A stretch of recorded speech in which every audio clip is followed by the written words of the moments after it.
quick second, okay? Mhm.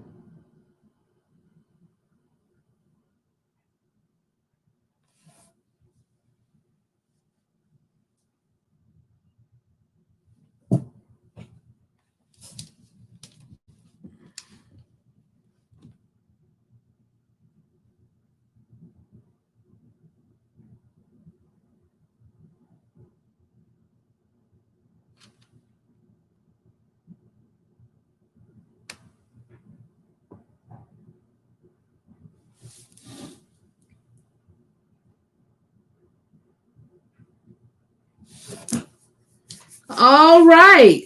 Good evening, everybody. Thank you for tuning in. Please tune in and share. You guys will not want to miss this discussion. It's definitely about something that is really near and dear to me, and also it's a big discussion in our community.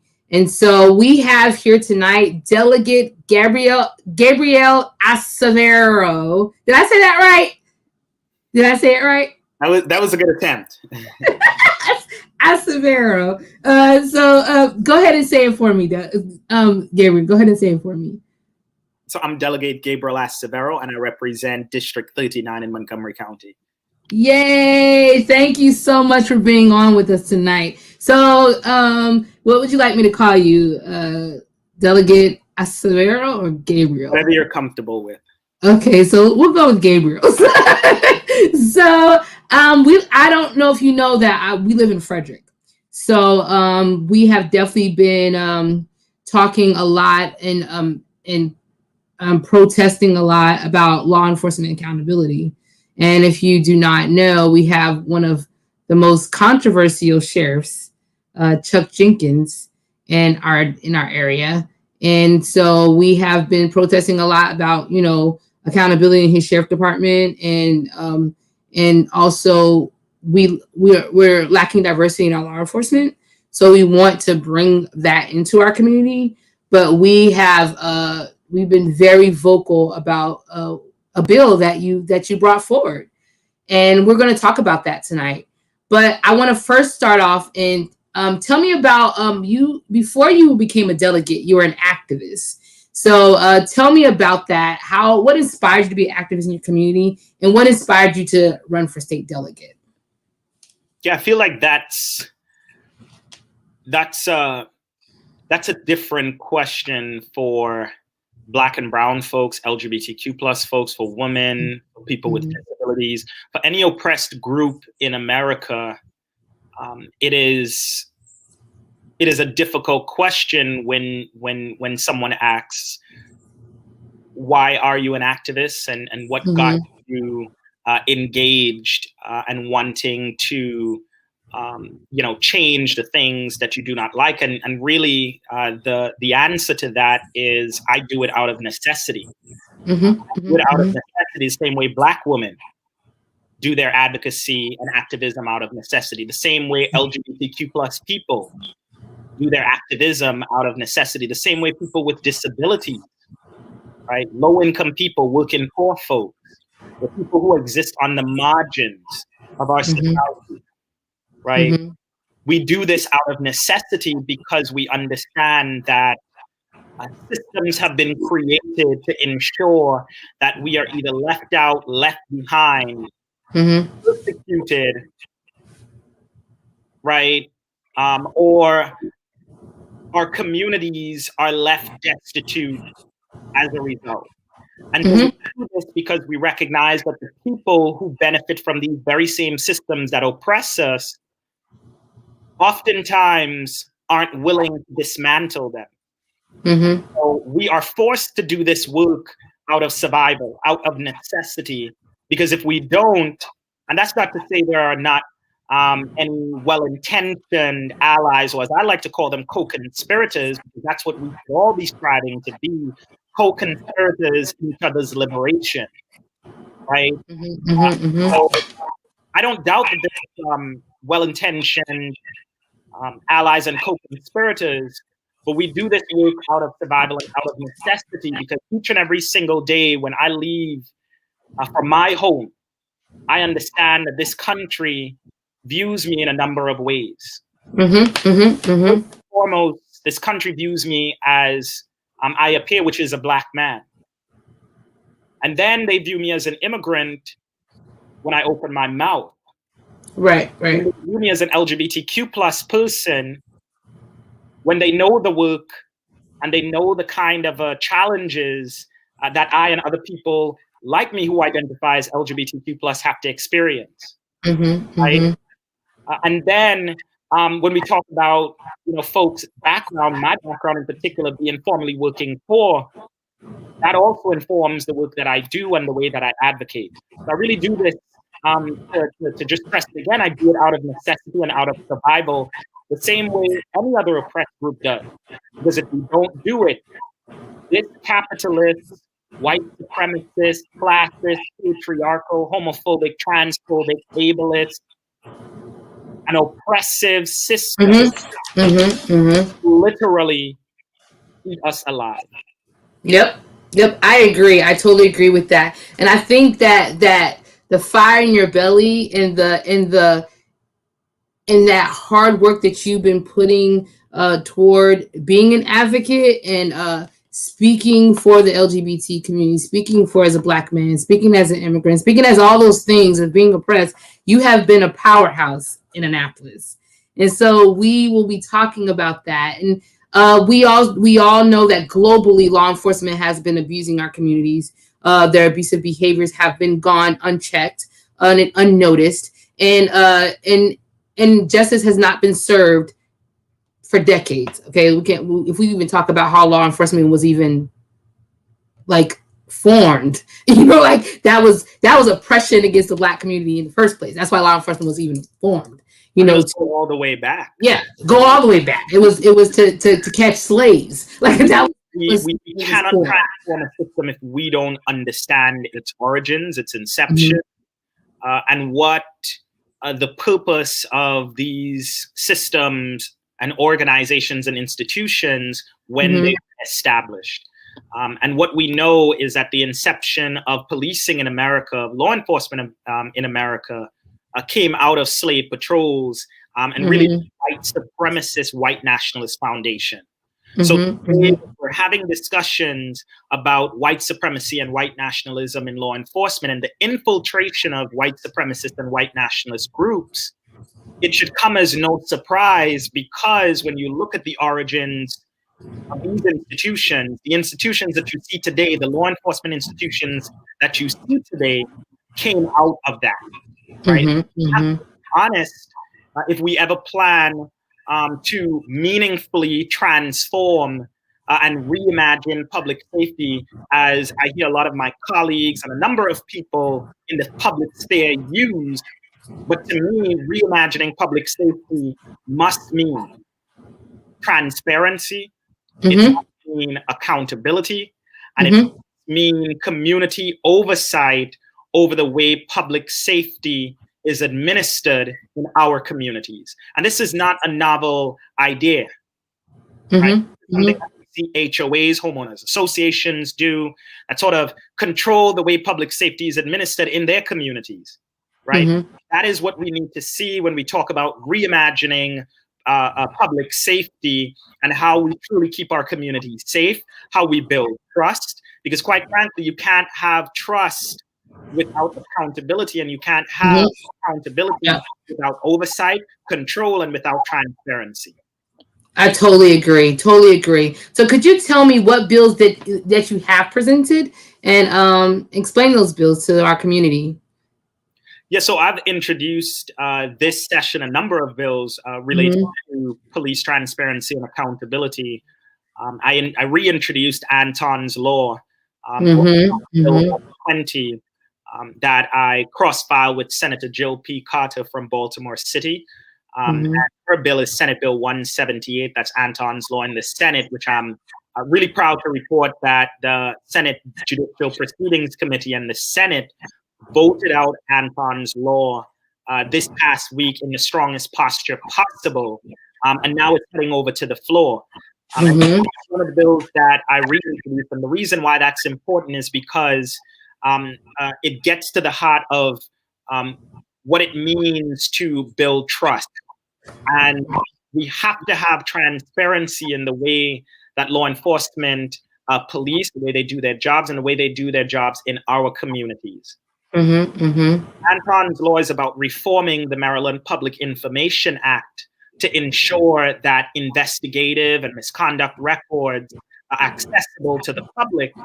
And the reason why that's particularly important, and we named the legislation Antons Law after Anton Black, a 19-year-old college athlete that killed police custody on the Eastern Shore, is because one of the officers involved in his death had multiple use of force reports and complaints on a horrible service record while an officer in Dover, Delaware. And the former police chief of Greensboro, where Anton Black grew up and lived, knew this abusive officer who was let go from the Dover police in Delaware after dash cam footage showed him kicking an unarmed Black man unconscious. And naturally, and rightfully so, the community was upset, and there were a number of protests and calls for charges to be brought. They were brought and later dropped, and he was given this hefty severance package as, law enforcement who engage in abuse and corruption normally do. And he crossed state lines and he moved to Maryland, and he knew the police chief of the Greensboro Police Department. And what former police chief Michael Petio of the Greensboro Police Department did was he intentionally withheld and hid this former officer, Thomas Webster IV, multiple use of force reports and complaints, not only from the public, but from the Maryland Police Trainings and Standards Commission. The state prosecutor brought charges against former police chief Michael Petio for misconduct in office for that. So not only did he hide his misconduct record from the community and from the agency sort of in charge of looking at this, he then hired Webster against the will and the protests of community members. And a couple of weeks later, Webster and a couple of off-duty cops were chasing down. They tasered, essentially hogtied, and used force and applied their bodily pressure on Anton's really small body. He not only was struggling to breathe, but then he became unresponsive and later died at the hospital. And all of this took place right in front of his parents' home while both his parents looked on. And we talk about the trauma of that violence, of seeing your baby, your child, right, literally struggling to breathe and dying right before you. This is a kind of a trauma and pain that a lot of families of the victims of police violence have to then share with the legislators to convince them that legislation like Antons Law that reforms the Maryland Public Information Act is critical. And so that's one of the bills that I am reintroducing, and I'm really glad to see it pass the Senate.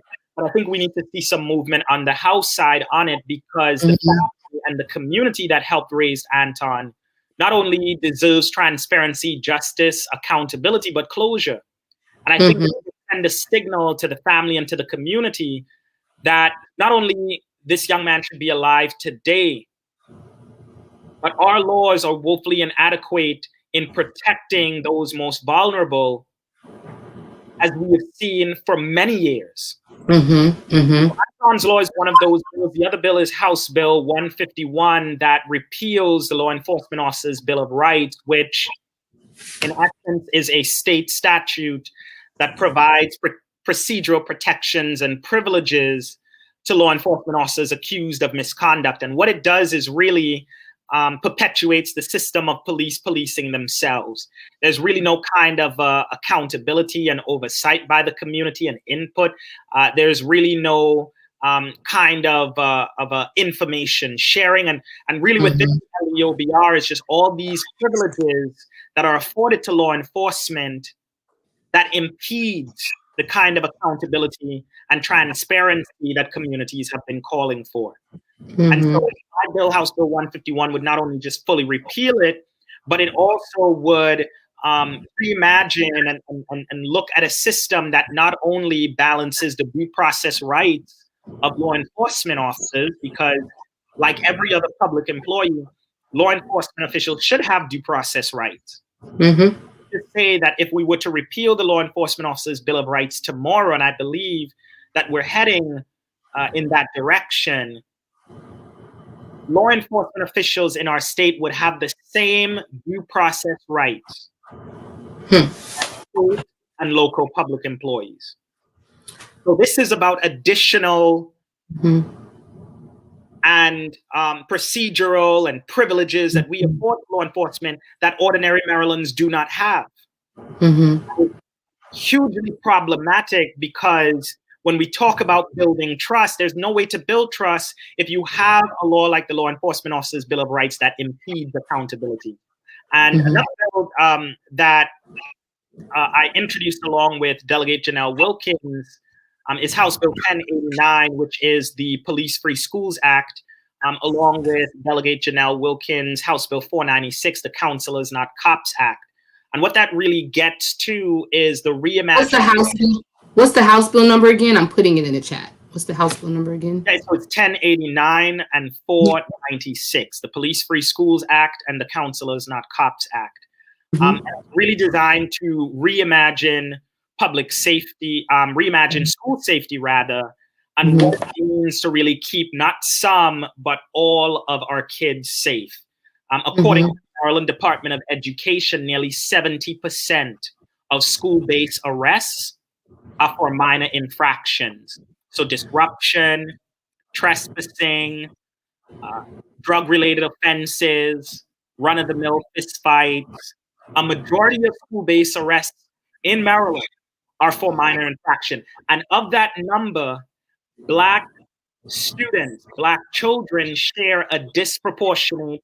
Yep, agree. Black students account only for a third of the student population, but 56% of all school-based arrests. And what that really reveals is the criminalization of our youth. And it's not just Black youth, because if we look at the national data and the state data, we will also see that it disproportionately impacts Latinx students, LGBTQ+ students, and students with disabilities.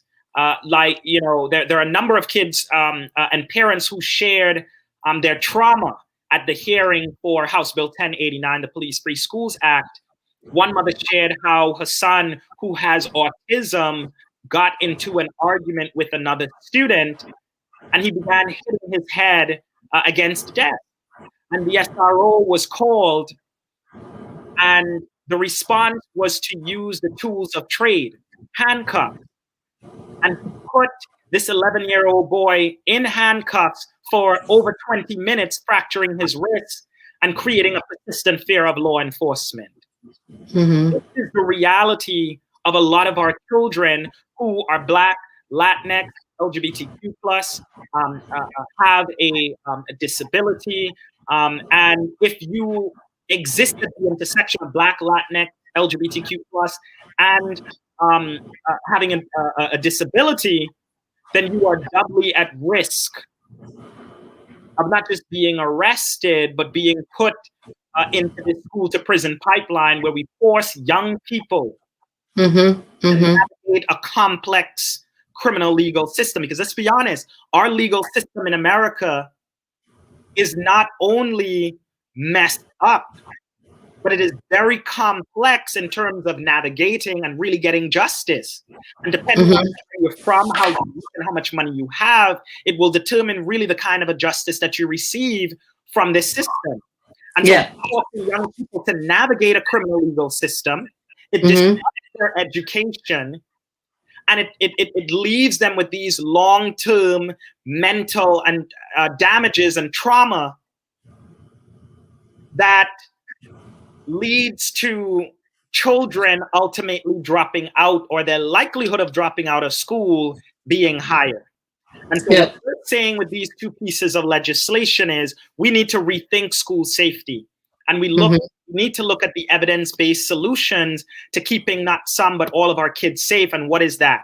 Investing in counselors, social workers, more nurses, restorative justice practitioners, behavioral health specialists. Because if we're being honest, SROs or police in schools, we have really built all these responsibilities and functions around a cop. Yep. People share, well, my SRO provides mentorship. Well, yeah, so do counselors and educators. So do counselors. Yep, I agree. My SRO was on site when I was having a medical emergency. Well, that's why we have nurses, and we need to have more nurses in school. Well, my SRO provided after school academic help and athletic coaching. That's what coaches and educators and paraeducators do and are certified to do, but are paid less for. We have to rethink school safety, and I think we have an opportunity to do that this session, and we owe it to our children and impacted families to do just that. Well, you're making my interview very easy. And you are doing so well, because we can talk about SROs. That's a whole nother topic, right? So you said that you want to repeal the Law Enforcement Bill of Rights. And a lot of people ask, if you repeal it and we get rid of it, what would you replace it with to protect officers? Because when we think about the law enforcement Bill of Rights, we also need to think about the Black officers, the minority officers internally that could be discriminated against, and how that protects them. What would be your idea of a replacement? Because yes, they could have the same, due process and things like that as city, but we also know that you have the FOP, internally the police department is corrupt, right? So how would you replace that? I think that's a fair point, because we understand that within law enforcement agencies, not only is there a lack of diversity, but we hear complaints from Black, Latinx, Asian American and Pacific Islander, LGBTQ plus officers about the kind of culture that exists within law enforcement agencies. Right. And as I explained earlier, the Law Enforcement Officers Bill of Rights is a state statute.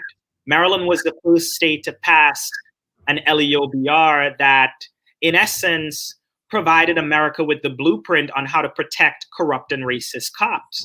If we're talking about things like you have up to 5 days before you speak to an investigator, if you have provisions in a statute that says only a sworn officer can investigate and interrogate another sworn officer, what you are in essence doing is creating a culture and a system of police policing themselves. And that is not a sustainable, and it is not an accountable system.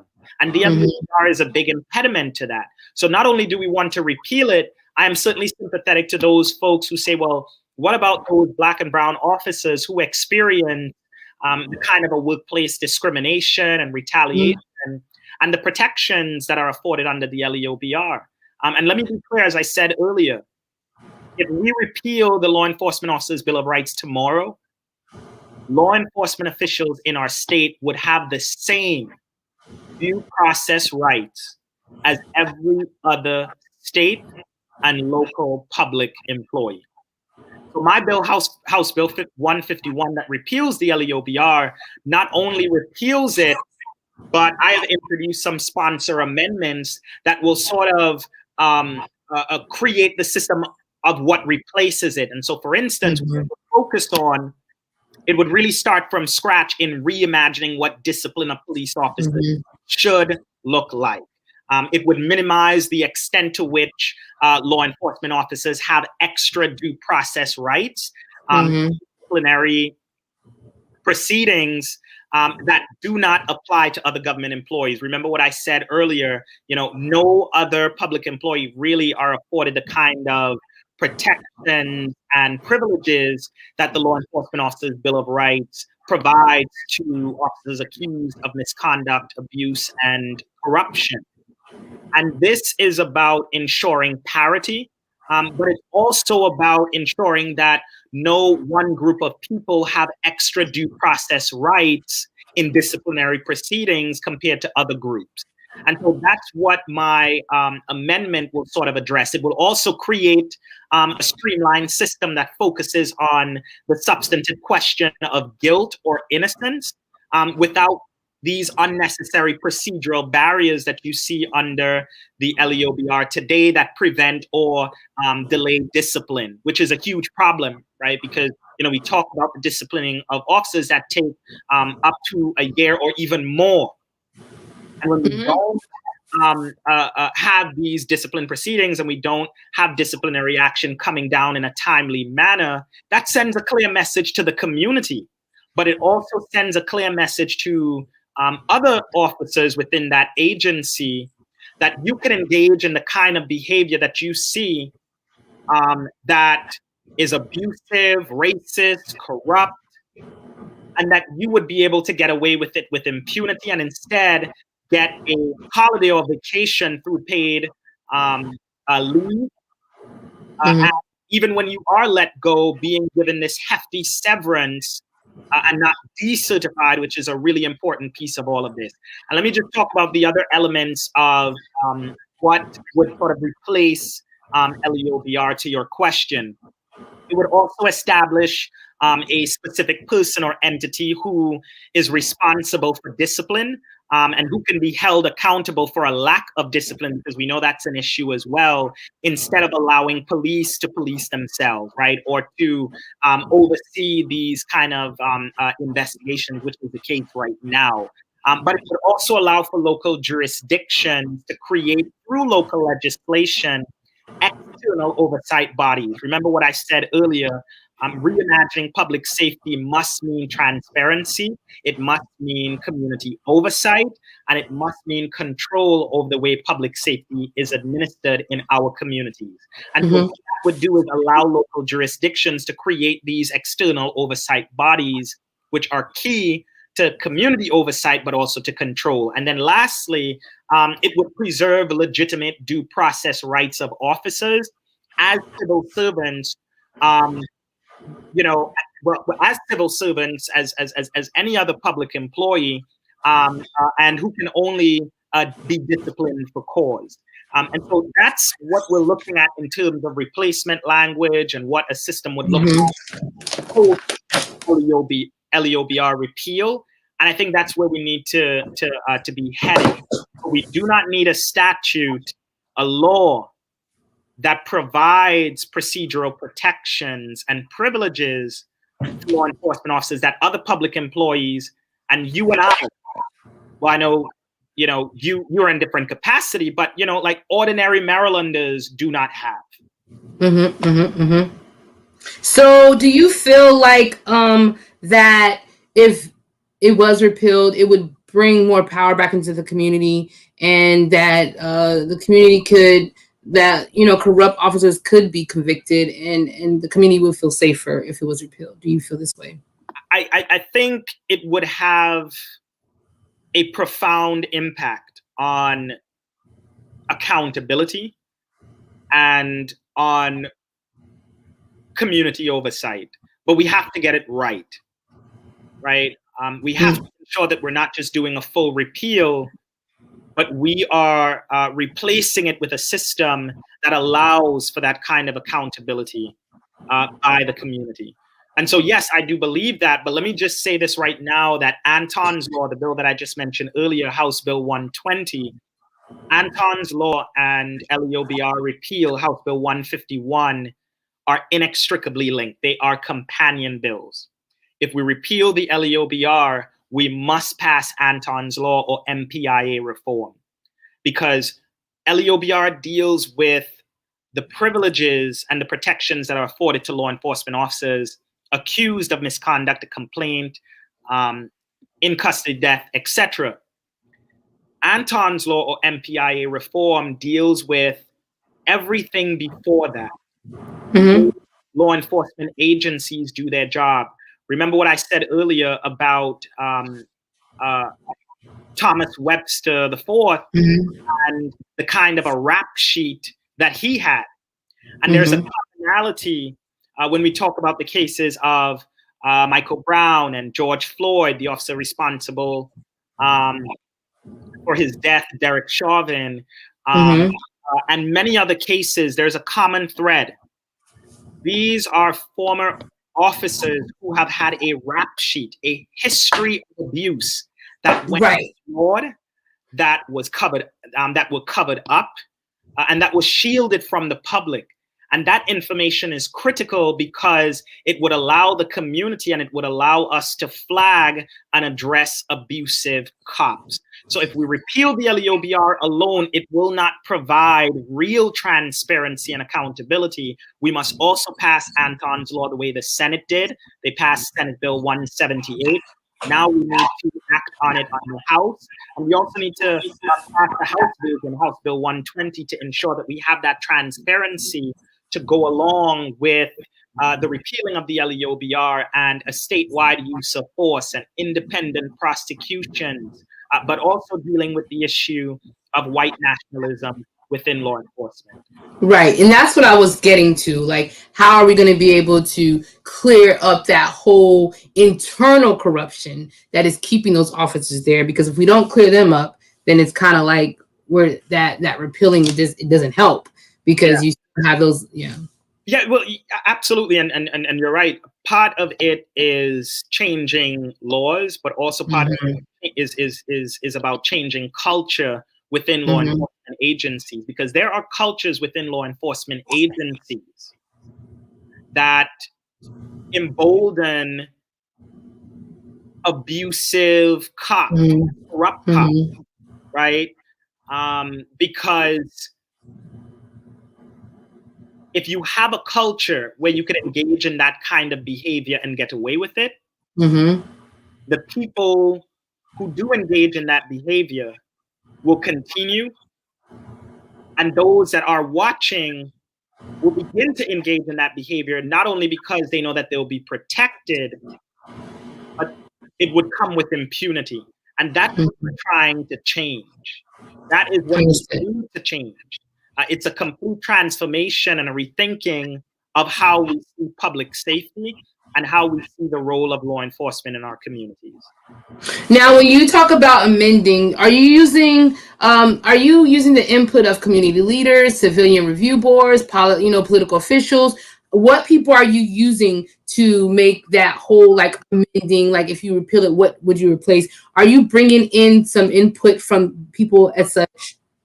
Yeah, well, as someone who was and still am a Black Lives Matter activist, as someone who's been engaged in this work prior to running for office, and now fighting in this space of power to ensure that we are actually doing right by victims and their families and communities who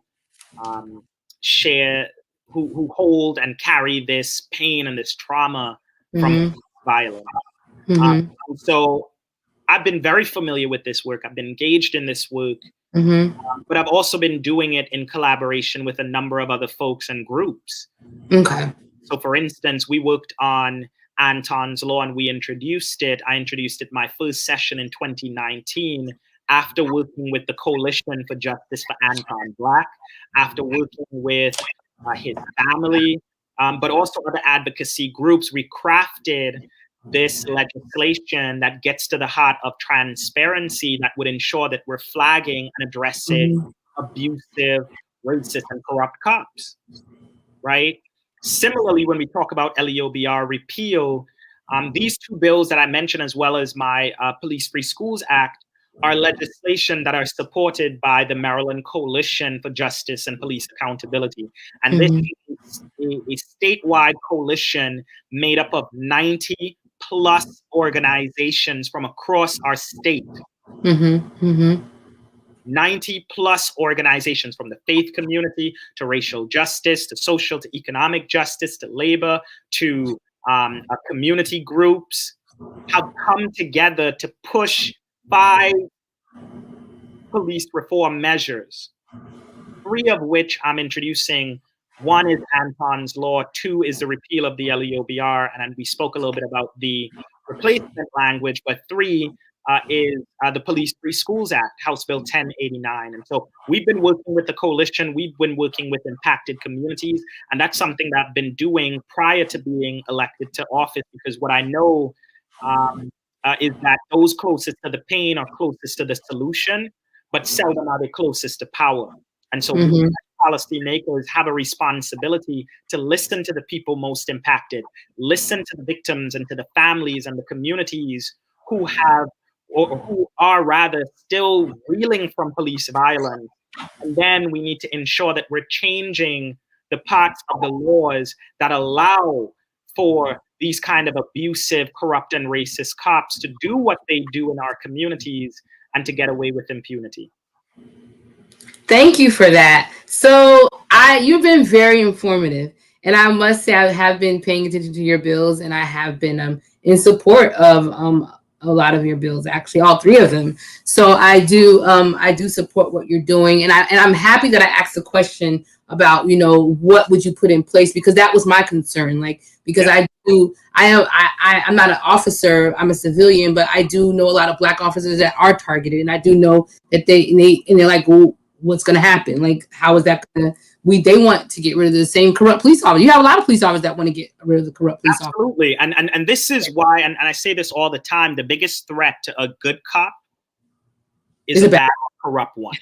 Yeah. And our goal as advocates, as legislators, is to ensure that we are rooting out the bad, the corrupt, the racist, and the abusive cops that not only abuse public trust, but widens the gap in terms of trust between law enforcement and the broader communities that they serve. And this is what these measures are about. It is about rooting out corrupt and racist and abusive cops so that they are not only no longer serving, but we are building trust, and people can really feel confident that you know, the law enforcement agency serving their community is doing everything in their power to ensure that these kind of individuals are not in their departments, right? That is what we need to be pushing for. None of these measures are anti-police. None of these measures are designed to say that or to perpetuate a narrative that all cops are bad. That's what these bills are about. These bills are about the family, it's about the community, and it's about us rooting out those corrupt, racist and abusive cops. And anyone that doesn't see it that way, because a lot of people tend to, you know, make it seem like, you know, this is a wholesale attack on all law enforcement. Clear. We should all be supportive of strengthening the laws, ethics, transparency, and accountability to ensure that there is trust. Whenever people in my position, elected officials, politicians, abuse public trust, engage in unethical behavior, in illegal acts, there are systems in place and laws to hold us accountable and to prosecute us for that. I've seen some of my colleagues be arrested, have had to resign their seats, and are now serving time. Right? And so the same level of accountability that exists for nurses, for doctors who engage in medical malpractice, right? For lawyers who do not uphold legal standards, there are accountability measures and systems in place. Unfortunately, that does not exist for law enforcement the way it used to for law enforcement in the United States. And that's what we need to be thinking about and doing, because that's the only way we're going to build trust. Okay, I don't care how many, you know, in the community events you do. I don't care how many programs you show up to and you speak to the youth. and what kind of a PR you engage in the community. Yeah. If people do not believe that there is transparency, that there is oversight and control over the way and accountability, then they will not trust in these systems, and they will not trust the people who are in uniform that represent these very systems. And that's what we're trying to change. And I think that's what a lot of officers feel like. If we do some community building, if we put a little basketball, if we do a little coffee, like it's gonna be, right? So it's like, no, that same cop that you had coffee with could be the same cop that like kills your son in the street. So it's kind of like there's no, that doesn't bring accountability. That's a whole smoke and mirror thing that law enforcement will do. So I'm on the same page with you when it comes to when you think of transparency and accountability. That doesn't mean community engagement, and that's it. It has to be a twofold and some layers to that. Absolutely. And I wrote a piece not too long ago titled "When Pain is the Prerequisite for Progress." And the idea, the argument that I was making behind that is not only if we look at the history of police violence and abuse, because let's be clear, police violence is not new to American public discourse. It's not the first time that we're having a conversation about this. We've been having this conversation for years, over a century.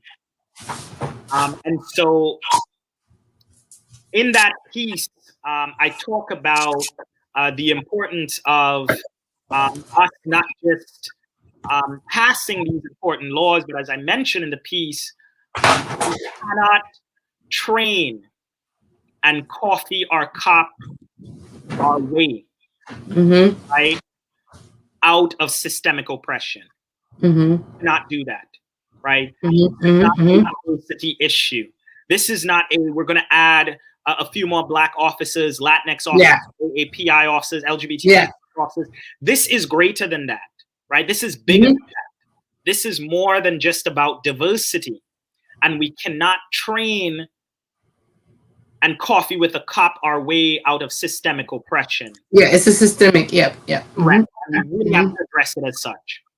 Yeah, I totally agree. And I thank you for saying that. And I think a lot of the especially in my community in Frederick, we have been dealing with the whole systemic issues that we just don't want to address. And they think that, okay, if we get this cop in or a Black cop or a certain cop that looks like, fits this whole diversity look, that we're going to take away the systemic issues that go through law enforcement of their corruption in our community and internally.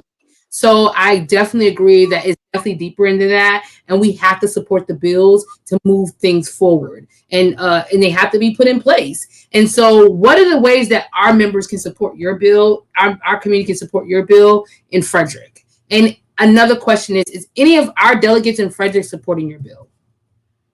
Yes, so I will suggest that everyone start by visiting MD elect elect.net. And if you look at mdelect.net and you punch in your address, it will pull up all the people that represent you. Okay. And once you've done that and you know who your state delegates or delegate, who your state delegates are, your state delegate is,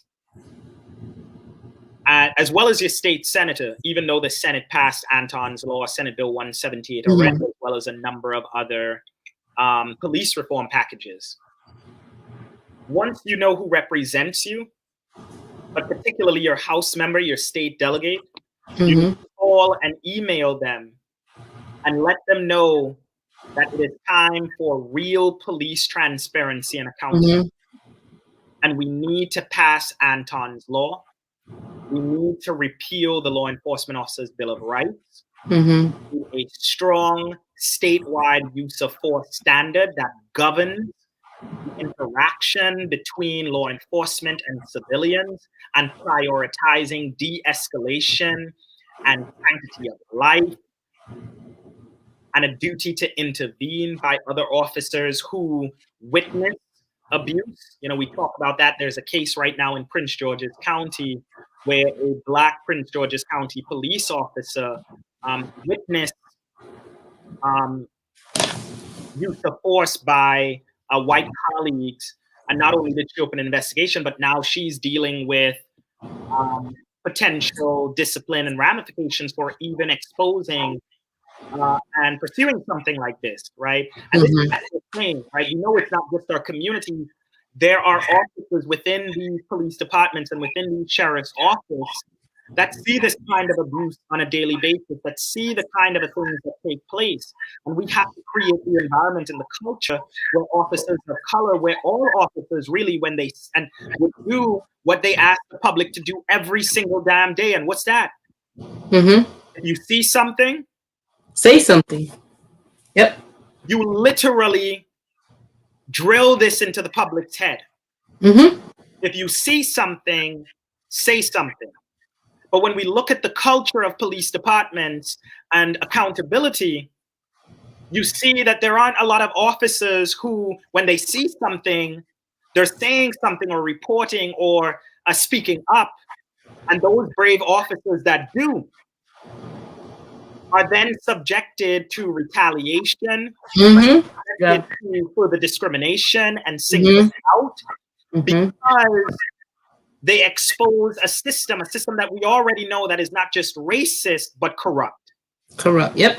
And it keeps the good officers out. I mean, you have a lot of officers. You know, when people talk all the time about, you know, all these accountabilities, laws that are coming down the pipes that are lowering officer morale and the conversation that we're having, let's be honest. If you cannot handle criticism in the position that you're in, you should not be a law enforcement officer. If you cannot handle community criticism on the way public safety is administered in their communities, then maybe law enforcement isn't for you, right? I am criticized each and every single day, constituents and from other people.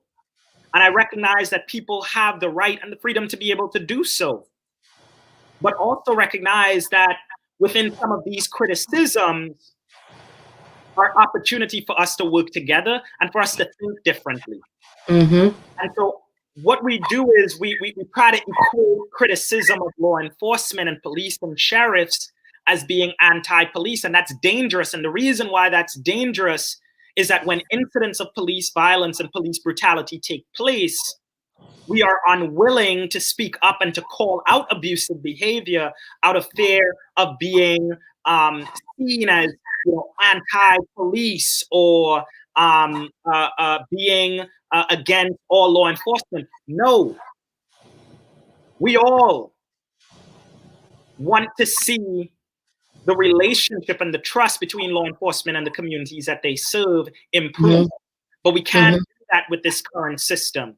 And we can't do that with some of the ideas that we see folks like the Fraternal Order of Police, the State Fraternal Order of Police are proposing, because it keeps in place the system of police policing themselves.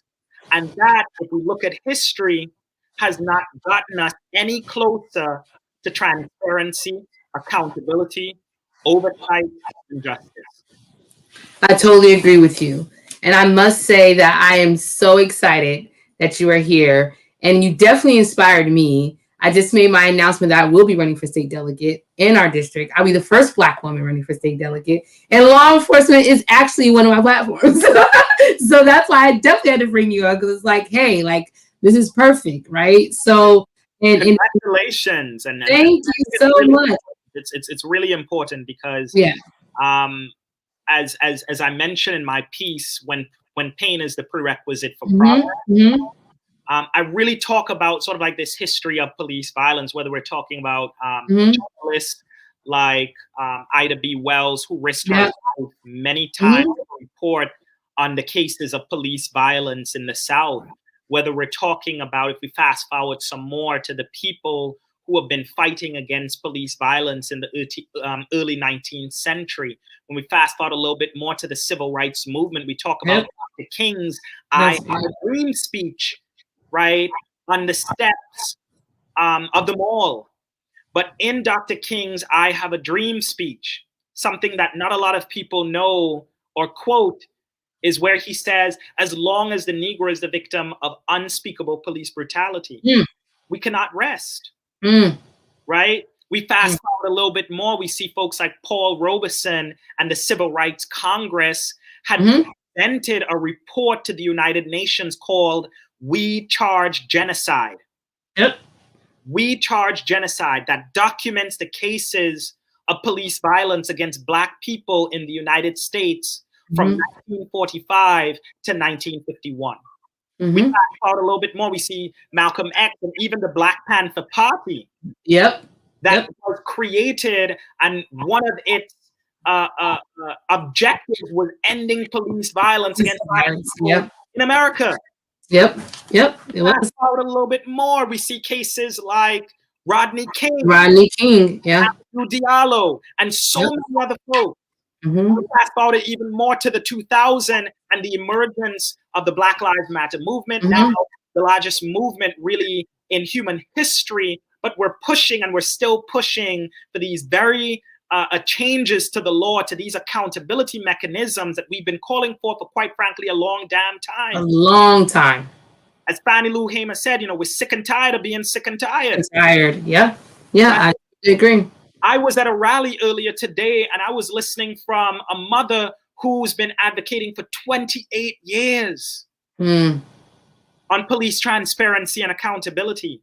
For 28 years, this is what we are forcing parents and mothers, but Black mothers especially, to be going through and to be experiencing with no kind of an answers, no kind of a closure, no kind of a justice. What kind of a policing system and justice system is that? I know that's not the kind of a system that we want and that has worked for us and will ever work for us.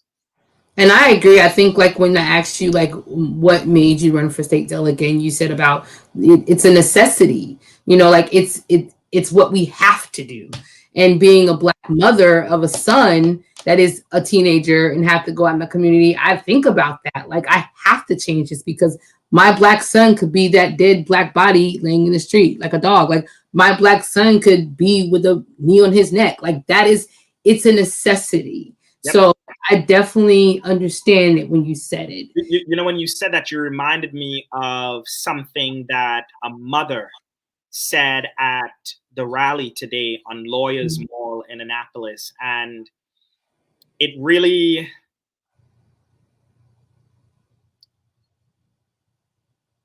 shook me, but it spoke to reality. She talked about all the mothers who lost children, who had their children stolen from them. And one of the mothers said, "This is a sorority that you do not want to be a part of." No. Sorority you do not want to be a part of. No. When we think about that, right? All of us should be disturbed by that. And all of us should be spurred to action. Because again, this is not about being anti or against police.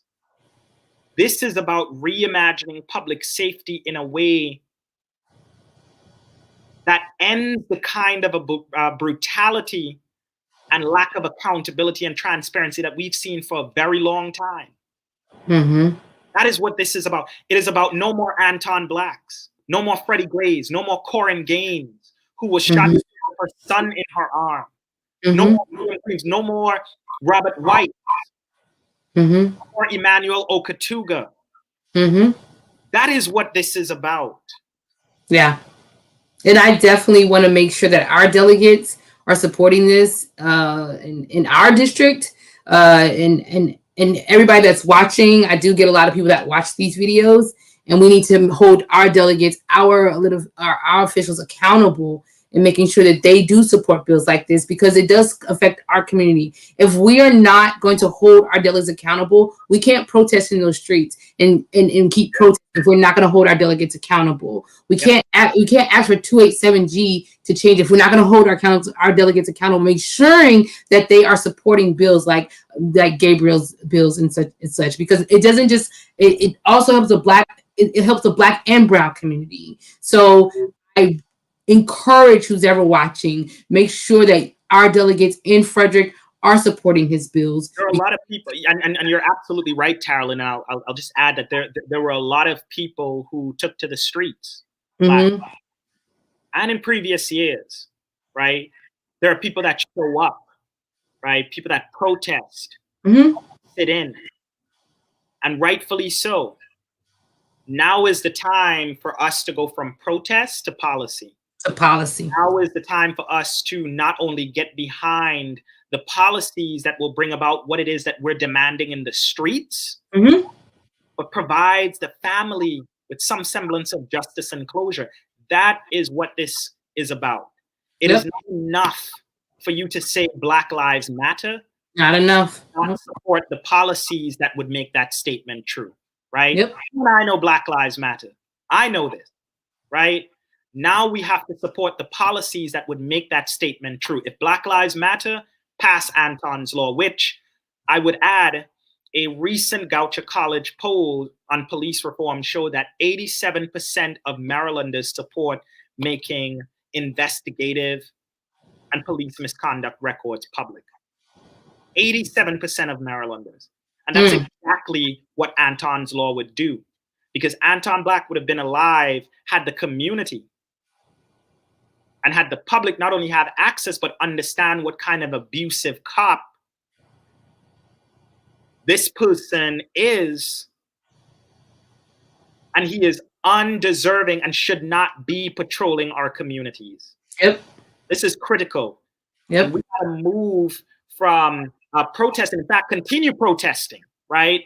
Because protest is a public way of dissenting. So continue doing that.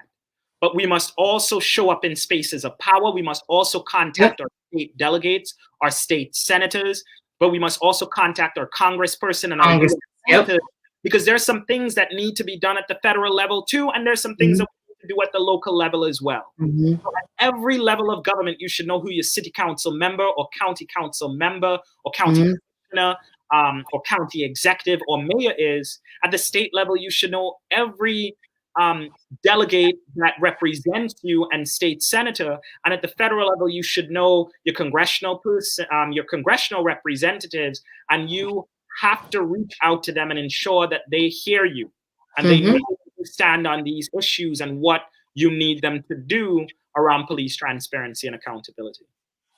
I thank you so much for that. You are awesome. It's such a pleasure for you to be here tonight. Is there anything else you want to share with us? You shared a lot. You definitely educated us. And I do have we put all the delegates in our chats to make sure that everybody knows like who to contact to make sure that we are pushing that. And I'm all for policy and advocating for that. So I will definitely be in support in any way I can. And you will. I'm there. Definitely. Thank you so much, Carolyn. It's really good to be with you. Appreciate creating space so that we could have these conversations. You know, congratulations on your announcement. Thank you.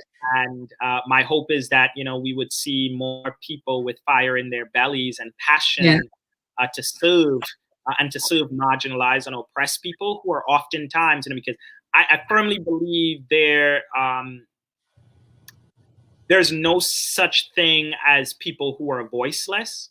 I think what we see are people who are intentionally unheard.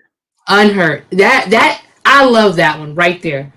And that's what we need to unheard. I love that one. We're not speaking for impacted communities, but we're amplifying their voices. We're supporting their calls and their demands, because that's what this is about. So I appreciate you creating space so that we can have this conversation. We can inform folks, we can educate them, we can have a dialogue.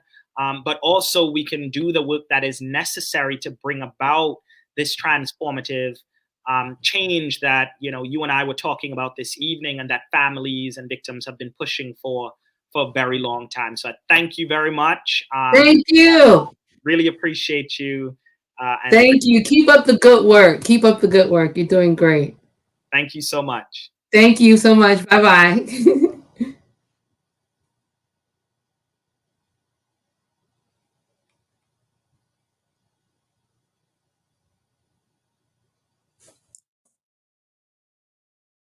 Before I go, I just want to make sure that I do a little plug for organization. It's an organization that is local. If you have a veteran that you would love to support, and let them know that we are here to support them, I put in the chat the Eventbrite for the Uplift first quarter conference. Definitely check that out if you're a veteran and you are looking for a way to support your veteran and making sure that they get the health and the mental stability that they need, get the information they need for VA loan, for VA, if they're trying to get disability for VA, if they are looking to have that encouragement and that camaraderie that they had in the military and they no longer have because they are retired, please log in and register in Eventbrite and enjoy join the conference this month on the 27th. Thank you guys for tuning in. You guys have a great night. Bye.